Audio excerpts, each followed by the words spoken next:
Hi, friends. Welcome back to another episode of I Think I Like You, the podcast. I'm Clara Archwalker, your host, and this is a podcast for high achieving, highly independent, very high functioning women who've experienced a lot of professional success, probably some burnout too, but they've seen their careers do a lot and they don't see the same romantically. I run this podcast every week. You can also find me over on Instagram at ithinkilikeYou.co. And if you're curious about working with me, my private coaching program for women in their 30s and 40s who generally just feel behind in life, they deeply desire a partner, a family, and they find this to kind of be the one area of their life that despite all the therapy, all the self-help, all of the personal work that they've done, they're not really seeing sustainable change. So I do now have spaces open. You can head to ithinkilikeYou.co and click on work with me. And if you're just dropping in, today's episode marks the third in a series dedicated to not just the act of meeting people in person, but also like a really big permission slip around getting off the apps for the summer. So that was 2 episodes back, episode 169. And also a hard look at the downside of AI coming into the dating apps. That was part of 169. And 170, you're definitely going to want to give those two a listen before you listen to this episode, because they really serve as the foundation for what will then make sense in terms of what I'm going to talk about today. Episode 169, the first in the series, focused on really all that AI has promised to do, bring more ease and improve connections to dating, and how I don't actually believe that is what it will deliver, and ultimately how it will pull us more from not just our connection to ourselves, but our connection to one another, and how we have a lot more agency when it comes to directing that and dictating that, and how these quote unquote tools, these helpers, these matchmakers get in the way of that. And then the second is focused on, this would be episode 170. So last week's episode is where our mind goes in terms of thinking about meeting people in person and why it's easy to convince ourselves that we can't meet people in person. The larger theme of these episodes and this summer is space from the dating apps, a break from the dating apps, but not necessarily a break from seeking connection or dating, seeking a relationship. And so often we think, okay, well, I would love to meet someone in person, but how do I go about actually doing that? If you are the person who really carries that sentiment strongly, episode 170, the previous episode, is a crucial listen before you get into this one.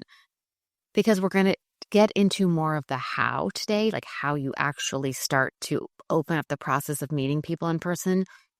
But you can't get into the how without first dealing with the foundation, which has to do with our beliefs about ourselves, our self-perception.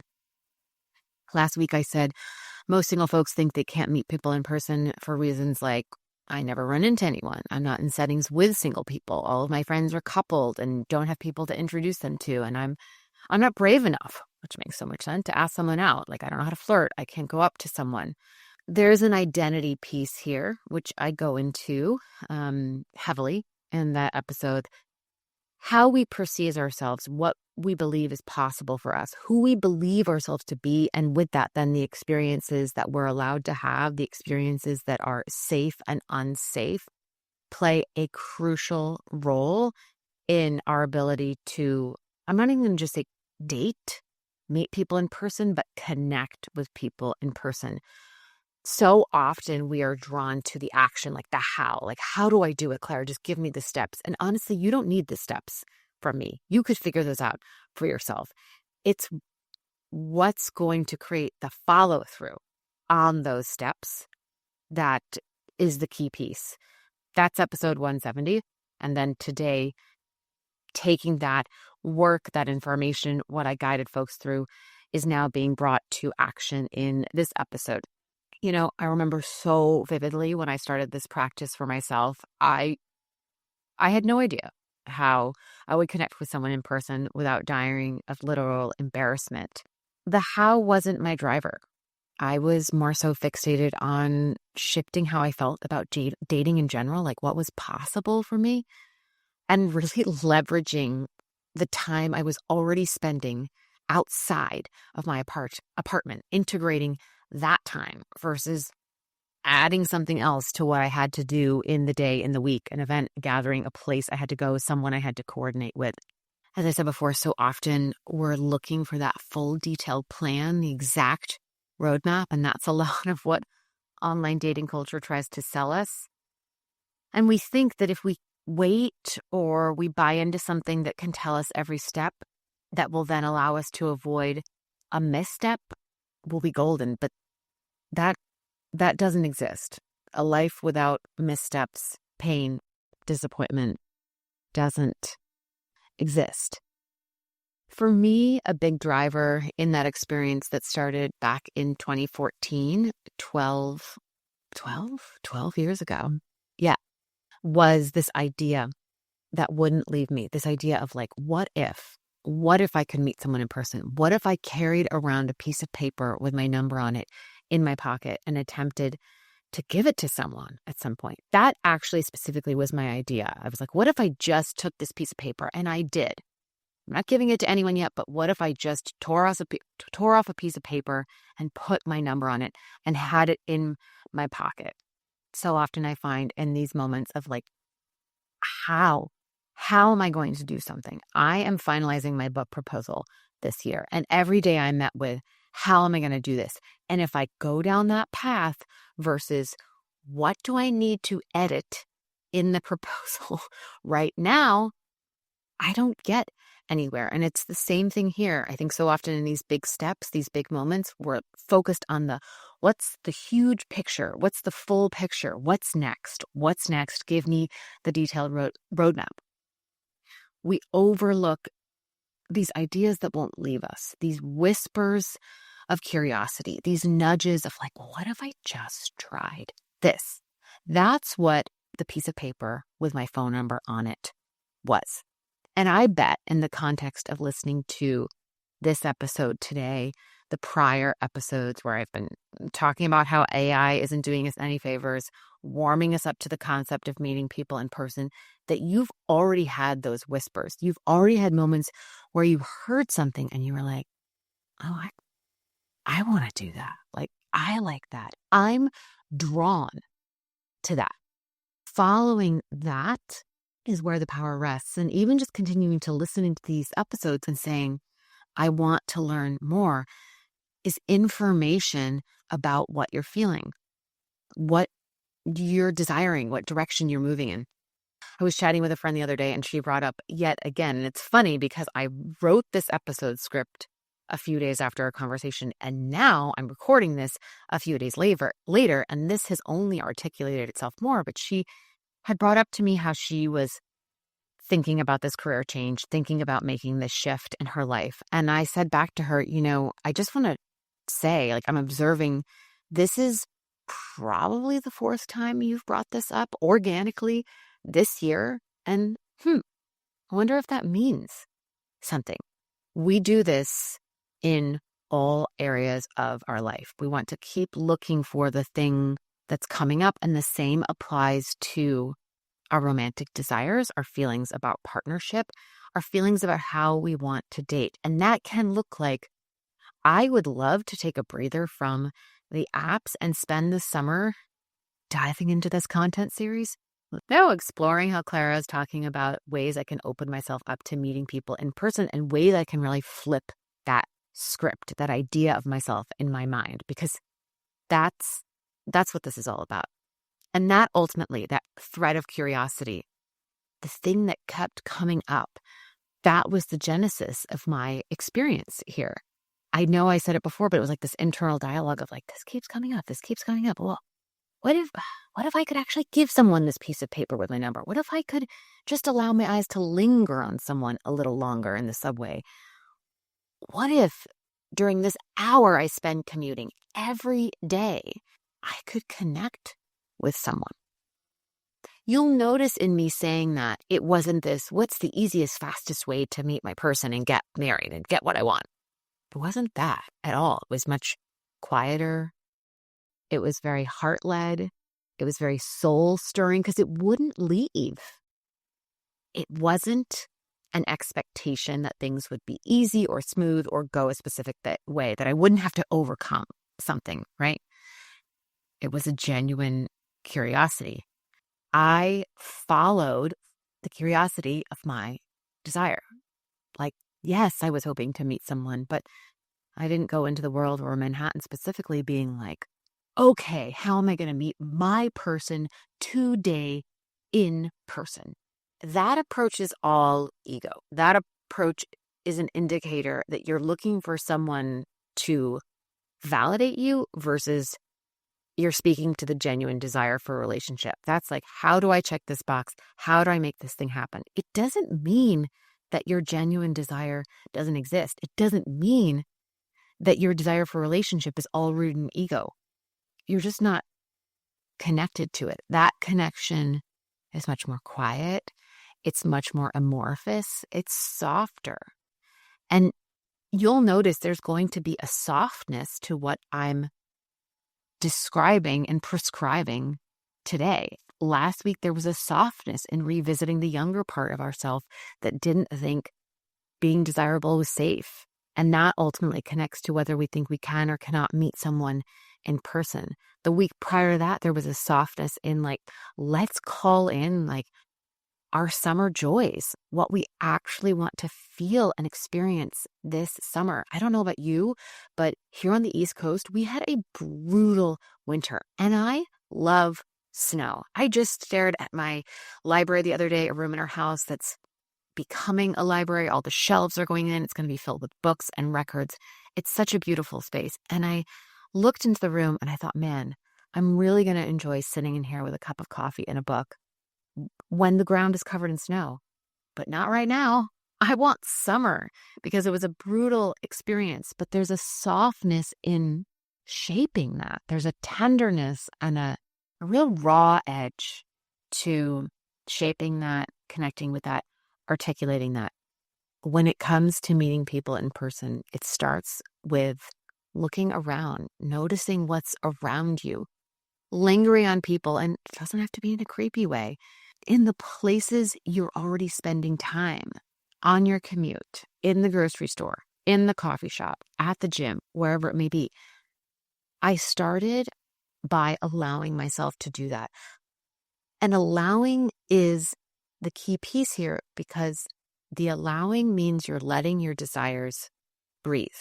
It just started with lifting up my head, getting out of my phone, opening my eyes and seeing what was there and not charging towards the entire solution. I didn't know what that was yet. And frankly, how could I? I've recorded episodes on these steps of meeting people in person before. I will link to them in the show notes, but those steps look like getting to know the identity of the person who thinks it isn't possible for them. As I mentioned, previous episode, the core thing that says to us, I can't do this or have this, and it's totally going to wreck me from embarrassment. The next step then is looking at your surroundings. What people and places are you drawn to? Like, what are you into? The next step is, after getting comfy and cozy, looking around, considering, oh gosh, if I were to engage with this person, what might that look like? And just play out the fantasy. You hang in this step for a while. You hang in all these steps for a while. There's zero pressure to do anything, and you'll likely be too scared. But what if you played out the fantasy?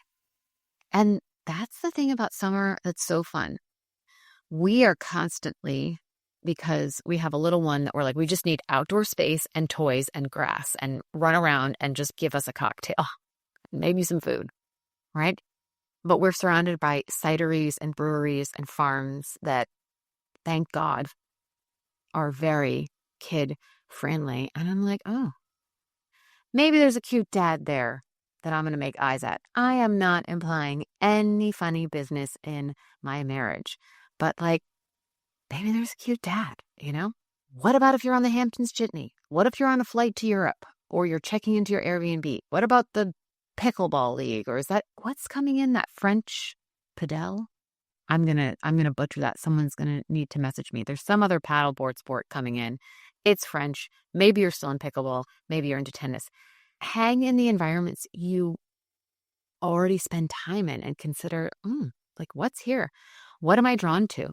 If you see someone on a form of transportation, play out that fantasy of like, what if I went up to them and I had this conversation and then that happened and then we ran into each other at a bar later. Like, I think so often it's twofold. We think of fantasy as like that just lives in a romance novel and I get to experience it when I'm reading the romance novel and that's fun. But if I play out a fantasy in my life, then it means that I'm living in that world, that I'm not living in reality, and I'm not pushing myself to do things. The reason why I say adopt this practice in person is because, and within the greater, of course, context of what I'm talking about here, I'm going to sound like I'm beating such a dead horse, but I promise you that the act of working with the identity piece, the thing around why you think you might not be able to meet someone in person or why getting close to someone that is so dangerous, if you start there, these next steps completely change. Everything completely change because in that fantasy piece, you will actually tire of your own inactivity. People don't realize how powerful following your curiosity is, lingering in the fantasy until you're actually in it. And I've seen this work time and again with different clients because they were like, oh, like I actually allowed myself to do that and something changed. I want to walk you through an example of this that I had with a client. So earlier this year, I was working with a woman who was really drawn to the owner of the health club that she frequented. And we talked about this for months, on and off, because she was going there. Oh, I saw him again. I want to say something. I should say something.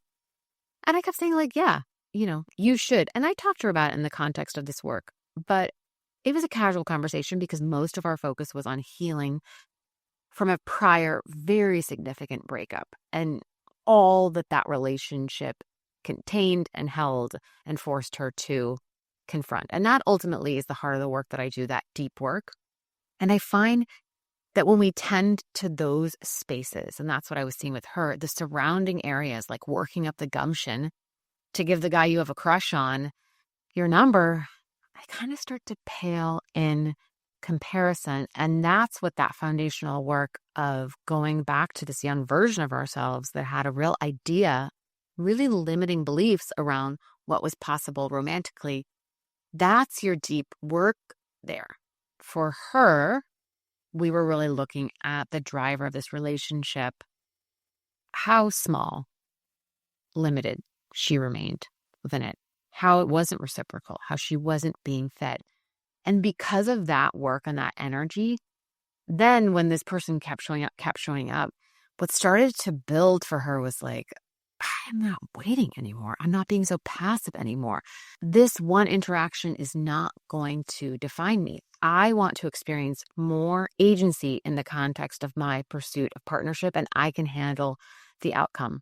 Side note, often/always, when we process the pain of something major, which so often we don't fully metabolize or integrate, we just suppress it and try to ignore it or try to meet someone else or eat sugar or pour ourselves into work. We do something to numb it. But when we actually integrate the pain of rejection and loss, then we're able to hold more vulnerable and unpredictable scenarios because we've already done so. And that's why there was a correlation between that very deep foundational work we were doing on her as a person and her ability to then go up to the owner of this health club. She became much stronger, much more rooted in herself. She knew no matter the outcome, it couldn't knock her down, so to speak. Now, here's the thing. She gave him his number. She gave him her number. He did follow up, which is really exciting. And they went on that date. She learned very quickly he was not for her. And that wasn't the easiest pill to swallow, but the experience in and of itself built her capacity, completely ripped off of a Band-Aid of fear. And we didn't even talk about it directly, but after that, every few weeks, there would be another person in person around her apartment building or in this other context where someone would come up to her or she would go up to them or there was an interaction that would lead to a date, a romantic scenario. And the thing about those interactions is you don't need the date itself to work out. I'm not saying that you don't want it to. I'm not saying she didn't sit in that chair. Of course she did, wishing that this person worked for her, that there was a connection here. The number one thing is working through the fear, having the capacity to carry yourself through a vulnerable, exposing moment, being like, I'm going to give you my number. Like, I have a little crush on you. The act of the date working out itself doesn't hinge on that. Will that be disappointing? Yes. Is there a way to avoid pain and rejection and disappointment in any form of dating? No. But there is so much agency and empowerment in walking things through. I want you to notice, though, she spent a long time, months, lingering in the curiosity. And then she got tired. She got tired of walking by this individual and not doing something, saying something, and continuing to have the same feeling coming up. I wish I could do that. I wish I could do that. Maybe you have a crush on one person and you let it linger the whole summer and then you let it rip. Here's the thing about the people I work with, and I already know this by way of you listening to this podcast. They're motivated. They don't want to stay stuck in the same place. And once they see what's standing in their way, once they see the obstacle, they can't unsee them. They want to move through them. It becomes frustrating, annoying, something more severe than those two things, but I can't think of the word right now. But it really grates on them. Like, I just don't want this holding me back anymore. I mean, that was ultimately what it was for me. I was so tired of being defined by this scared, insecure version of myself. So again, you don't have to figure out exactly how to do this to avoid all discomfort and pain. Let it be an awkward interaction. You won't be able to figure it out. But if you come at it more from a place of, I don't want to stay stuck in the same place. I don't want my history, my fears, my insecurities to limit my life. I actually think that's quite motivating. I know it's quite motivating because I see it all the time. So if you're listening right now and you're like, okay, I want to try, but like, what do I do? Linger in steps 1 through 3, and I'll walk you through them again for as long as you like. Honor your curiosity. Go out into the world, go out to your weekend trips and your workout classes and your dinners out and your work on sites or whatever it may be, and just observe. Don't worry about someone actually being a potential partner. Just observe the people, the things, the conversations, the colors, the tastes that you're into. Like, look around. Look around. And then start to entertain the fantasy, right? You know, it's always helpful for me to work through personal examples in these episodes to articulate them for you. It's a little trickier being married, but any married person would be lying to you. So you didn't say like, oh, there was a cute dad at the gymnastics class last weekend, or cute mom, or vice versa, right? You know, whatever floats your boat. That does exist. And maybe, you know, it makes me think about the Joanna Goddard Cup of Joe. For those of you, some of you read it. I don't know if all of you read it. But she's a blogger, and she had this piece that she wrote years ago about one of the sexiest things that she did with her husband was they would show up to the restaurant for date night independently. So she would walk in, she would get to see him sitting at the bar, and it was like a picture of him in a time, you know, pre-kid. They could almost operate as strangers, right? There was whimsy and fun and flirtiness and sexiness in that. So those are other iterations of the fantasy I could build out. Maybe I could look at my husband from afar, ordering drinks at the bar, and just pretend I don't know him. But you too can create that fantasy and let it run. Let it run in terms of what you like about that person, how you can't stop thinking about them, what you're drawn to, what you could go off and do together. I promise you, if you follow both what I've talked about and the outline in these episodes, you will tire of your own limitations. You will tire of your own alien ability to go up with someone. The thing that was happening to me when I was dating in New York in this way is that I would see someone at a restaurant. It was always a restaurant. I mean, I was at bars too, but I was never out that late. I would see someone and this would start to happen in my mind. I would start to entertain the possibility of going up to him. And then the moment would pass, the person would leave the train car or leave the restaurant, whatever. And I would think, oh, damn, I didn't do it. And I did that many, many, many, many times over, just letting myself get curious about people to the point where I was like, gosh, I don't want to keep missing out on all of these individuals. At the heart of meeting people in person is a deep honoring of our own intuition and desire, what it is we deeply feel. This episode series started with considering our joy. Like, what do we find to be deeply joyful and true in the warmer seasons? Like the food we love, the kind of movement our body hungers for, the places we want to visit and experience, the rest we need, the materials that feel good on our body. There's something about summer where in the later afternoon, I'll start to get excited. Like, oh, I can't wait to, have the windows open at night and the fans blowing and the crisp feeling of the sheets on my body or the whisperings of the birds in the morning and that first cup of coffee. That is slightly deterred right now by my toddler, but it's there. It exists. And that is so rooted in an honoring of a felt experience. And I see the same thing existing in our curiosity and the people that we are drawn to, but we don't treat it that way. We look to a phone and we examine a profile and we think, will this work? Could this work? Could we connect in person? Could we go on a date and we'll lead to something? And we have no idea. We have no idea. It's a rather small ask in the sense of, it's a rather small ask in terms of what I'm asking you to bring into the mix. It's about giving something space. It's something that's already there. I know you already walk into a restaurant, a bar, an airport terminal, and you see someone and you think, oh, and then maybe your mind goes to what you're reading, what you're working on, a text that popped up in your phone, scrolling Instagram, like you don't do anything with it.